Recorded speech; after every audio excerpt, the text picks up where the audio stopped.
देवी प्रपन्नारति हरे प्रसीद प्रसीद मातर जगतोऽखिलास्य प्रसीद विश्वेश्वरी पायि विश्वं तमेश्वरी देवी चराचरस्य। आज 2079 वैशाख 13 गते मंगलबार बिहानको अहिले 7 बज्न गइरहेको छ।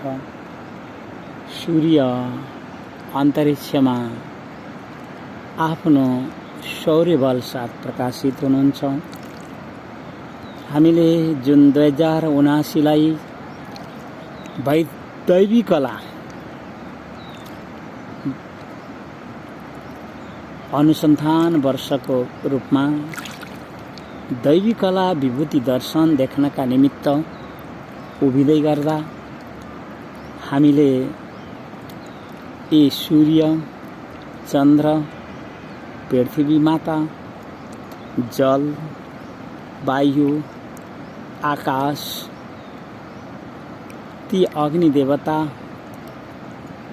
अनि त्यो जीवात्मा र खाद्यान्न, यी 9 विषयहरूबाट हामीले त्यो प्राण, मन, बुद्धि र 10 इन्द्रियहरू युक्त सूक्ष्म प्रकृति कला जुन दैवी कला सम्पन्न छ, उसैद्वारा जुन भौतिक शरीर सिर्जना भइरहेको यो विश्व जगतलाई हामीले देखिरहेका छौं र यो विश्व जगतलाई जुन जन्म र मृत्युको सुदर्शन चक्र साथ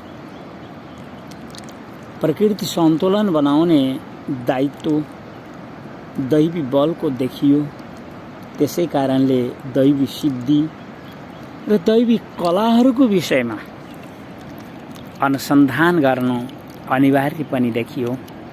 एउटा वेदको उर्वर भूमि गोर्खा राज्य नेपाल जुन हिमालयको काखमा छ अनि जहाँ वैदिक सनातन धर्म संस्कृति संस्कारका मूल्य र मान्यताहरू वैदिक शास्त्रका साथमा छन्।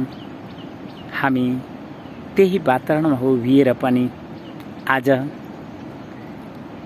विज्ञान सम्मत जीवन बनाउन नसक्नाले, जीवन विज्ञानलाई राम्ररी बुझ्न नसक्नाले, प्रकृति विज्ञान र भौतिक विज्ञानलाई हामीले ख्याल नदिनाले जुन हाम्रो सनातन धर्म संस्कृतिको परिस्थिति छ, यो गोर्खा राज्य नेपालको परिस्थिति छ। हामी यी सबैलाई अनुभव गरिरहेका छौं र निरन्तर दैवी सिद्धिका निमित्त प्रयास पनि गरिरहेका छौं र ती राजराजेश्वरी देवी गोरखकाली माता का चरणमा नतमस्तक झुकेर वैदिक शास्त्रहरूका साथमा उभिएर ती देवी आमाहरू जो विश्व मानव जातिलाई सिर्जना पनि गर्छन्, उनीहरूलाई संरक्षण र सुखको सम्मानको वातावरण पनि दिन्छन्। उनीहरूसँग देखिएका त्यो प्रकृति शक्ति, जीवन शक्ति, ममता, माया र सम्मानको जुन वातावरणहरूलाई हामीले जीवन विज्ञान साथ अनुभव गरेका छौं, अनुसन्धान गरेका छौं। त्यसैले त हामीले दैवी सिद्धिको विषयमा निकै प्रयास गरिरहेका छौं। ईश्वर विश्वासका साथमा उभिएका छौं र यी देवी माताहरूका काखमा उभिएका छौं र हामीले सत्यलाई अनुभव गर्न गइरहेका छौं। आज मैले तपाईहरूलाई एउटा कुरो भन्नुपर्दा कि तपाईँ श्री बुढी गण्डकी र त्रिशुलीको यस बेनी संगममा एउटा प्रकृतिको दैवी ऊर्जाको विषयमा अनुभव गर्नु छ भने अवश्यमेव जीवन विज्ञानलाई बुझ्ने प्रयास गरिदिनुहोला। अवश्यमेव जैविक विविधताको जगत विज्ञानलाई बुझ्ने प्रयास गरिदिनुहोला। अवश्यमेव प्रकृति दैविक कलाहरूको विषयमा, ती विभूति दर्शनहरूको विषयमा, त्यो प्रकृति विज्ञानको विषयमा बुझ्नका निमित्त प्रयास गर्दै गर्नुहोला। मैले जीवनमा यस्तो कहिले पनि सोचिनँ कि 2078 जुन वैदिक शास्त्रहरू सम्मत मैले वैदिक विज्ञानको खोजी गर्नेछु, मैले दैवी कला विषयमा अनुसन्धान गर्नेछु। तर मलाई यी बुढी आमैको आशीर्वादले एउटा बुद्धिमा परिवर्तन ल्याइदियो। त्यो बुद्धि भनेको कि मैले जुन समय कालसँग कपर्दी खेलिरहेको थिएँ र मैले हार हुन्छ भनेर कयौँचोटि निराश थिएँ, तर अहिलेसम्म न कालको विजय भइरहेको छ, न यस भौतिक शरीर प्रकृतिमा लय हुने मृत्यु नै प्राप्त भएको छ। तर मलाई एउटा कुरो बोध भइरहेको छ कि जीवनको अन्तिम सत्यता मृत्यु नै हो र मृत्युलाई सुधारे सुध्रिन्छ। हामीले प्रयास गर्नु पर्यो, त्यो प्रयास वैदिक शास्त्र सम्मत गर्नु पर्यो। हामीले ईश्वर विश्वास गर्नु पर्यो, त्यो विश्वास प्रकृतिको दैवी कला साथ गर्नु पर्यो। यी आँखाहरू, नाकहरू, कानहरू, मुखहरू, जिउराहरू, छालाहरू, हात खुट्टा, मलमूत्रद्वारहरू, अहो प्रकृतिका यी कार्यकलाहरू अनि हाम्रो शरीरमा हुने हार्मोनहरू, हाम्रो शरीरमा हुने विविध प्रकारका ती तत्त्व विज्ञानहरू हामीले यो बाटोलाई नै छोडिदियौँ। हामीले त त्यो बाटो समायौँ जो हाम्रा पुर्खाहरूले यौगिक विज्ञानका साथमा बुद्धि शोधन गरेर जुन प्रज्ञालाई प्राप्त गरे र त्यो प्रज्ञाद्वारा जुन रितम्बरा भाषा र प्रतिभालाई प्राप्त गरे र तिनी स्मृतिहरू, तिनी अनुभव शास्त्रहरूलाई हामीले एकहोरो रटिरहेका छौँ र हामी अन्धकारतर्फ धकेलिरहेका छौँ।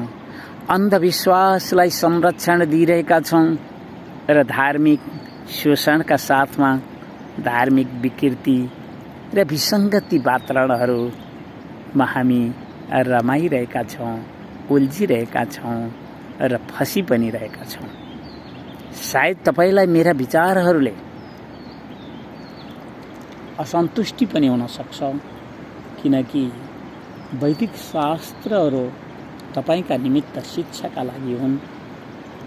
ती कुनै बाजा गाजा ताम घाम साथमा रमिता देखाउन, पैसा उठाउन र धर्मको खोल ओढ्नका निमित्त थिएनन्। ती वैदिक शास्त्रहरू त जीवन विज्ञान बुझ्नका निमित्त थिए। ती वैदिक शास्त्रहरू त मानव सभ्यतालाई संरक्षण गर्नका निमित्त थिए। ती वैदिक शास्त्रहरू त जीव जगतको विज्ञानलाई बुझ्नका लिए थिए। ती शास्त्रहरू त प्रकृति विज्ञान साथमा भौतिक विज्ञानहरूको आविष्कार कलाहरूलाई बुझ्न प्राप्त भएका थिए। तर हामीले ती सबै शिक्षाका बाटाहरूलाई रोकिदियौँ र हामीले कुन अन्धविश्वासलाई संरक्षण दिन पुग्यौँ, जुन समाजमा अन्धविश्वासका साथमा जुन सामाजिक धार्मिक विकृति र विसङ्गति वातावरणहरू अनुभव गरिरहेका छौँ। मेरो अगाडि सूर्य देवता हुनुहुन्छ। सूर्य देवताका प्रभावले टल्किरहेको यी पवित्र बुढी गण्डकी र त्रिशुलीको बेनी सङ्गम, गौरी शङ्कर सङ्गम मैले अनुभव गरिरहेको छु। यी जलका तरङ्गहरू जस्तै दैवी शक्तिका ऊर्जाहरू माता कृपाबाट अनुभव भइरहेका छन् र हामीले एउटा के सत्यतालाई बोल्नुपर्छ भने कि यो वेदको उर्वर भूमि गोर्खा राज्य नेपाल हिमालयको काखमा अवस्थित छ र यहाँ वैदिक सनातन धर्म नै यहाँको मूल्य र मान्यता, यहाँको माटोलाई सुहाएको थियो। तर आज वर्तमान बहुदलीय राजनीतिले त्यसलाई के सम्झ्यो र दुधमा परेको माखो समान मिल्काइदियो। अब हामी एउटा सङ्कटकालीन परिस्थितिहरूमा उभिएका छौँ र तिनै सङ्कटकालीन परिस्थितिहरूबाट हामी वैदिक विज्ञान र दैविक कलाहरूको विज्ञानलाई खोजिरहेका छौँ र पाउने पनि छौँ, किनकि हाम्रो प्रयास, आत्रेयहरूको प्रयास सदैव लोकहितमा नै हुने गरेको भेटिन्छ। सामाजिक र धार्मिक सेवाहरूमा नै उनीहरूको बुद्धिहरू लाग्नाले उनीहरू सफल भएको पनि देखिएको छ। मसँग धेरै बाटाहरू थिए, तर मैले धार्मिक शैक्षिक वातावरणको अनुकूल सम्झेर देवालय र तीर्थहरू सङ्कल्प गर्दै तिनै देवालय र तीर्थहरूमा घुम्दै रहने कारणले आज म यो समय यो तीर्थमा आएर पनि जुन प्रकारको दैवी ऊर्जाहरूको विषयमा अनुभव गरिरहेको छु, यो सबैका लागि शिक्षाको विषय छ। किनकि हामीले सौर विज्ञान अनि त्यो जलवायु विज्ञान अनि यो आजको वर्तमान भौतिक आविष्कार विज्ञान, विकासको विज्ञान कति बेला हामीलाई विघ्न बाधा र समस्याहरू आइपुग्छन् र हामीले त्यति बेला दैवी सिद्धिहरूको विषयमा अनुसन्धान गर्नुपर्ने हुन्छ। हाम्रा पूर्वका इतिहासहरू ती रामायण हुन् अथवा महाभारत हुन्, ती महावीर हनुमानजी हुन् अथवा कुन्ती पुत्र भीमार्जुन हुन्, हामी उनीहरूलाई वीरको रूपमा सम्मान गर्छौँ भने हामी महर्षि व्यास सत्यवती पुत्रलाई कविको रूपमा सम्मान दिने गर्छौँ। किनकि आजको हाम्रो वैदिक शास्त्र महर्षि व्यासका ती अद्भुत कला र अद्भुत सिद्धिहरूद्वारा हामीलाई प्राप्त भएका हुन् र यसमा समय समयमा शोधन गर्नु र संरक्षण गर्ने वातावरणहरू गुरु परम्पराबाट आएका पनि छन्। र एउटा आदरणीय ऋषि कुमार परमहंस भिक्षु तीर्थ हुने नाताले मैले कति बेला त्यो वैदिक विज्ञानको पराकाष्ठ परिस्थितिमा सूर्याग्नि नामका देवतालाई देखिरहेको हुन्छु, पृथ्वी मातालाई देखिरहेको हुन्छु अनि ती देवी आमाहरू जो विश्व मानव जातिलाई सिर्जना गर्ने, संरक्षण, ममता, माया र सम्मान दिने अनि विश्व मानव जातिकै आदि गुरुका रूपमा उभिने उनीहरूलाई नतमस्तक प्रणाम गर्दै मैले एउटा सत्यता के अनुभव गरिरहेको छु भने कि हामीले मनुष्यहरू बटुल्ने तर्फ लाग्नु हुँदैन। हामीले वैदिक शास्त्रहरूको अवलम्बनका साथमा एक्लो भएर जीवन विज्ञानको विषयमा बुझ्नुपर्छ।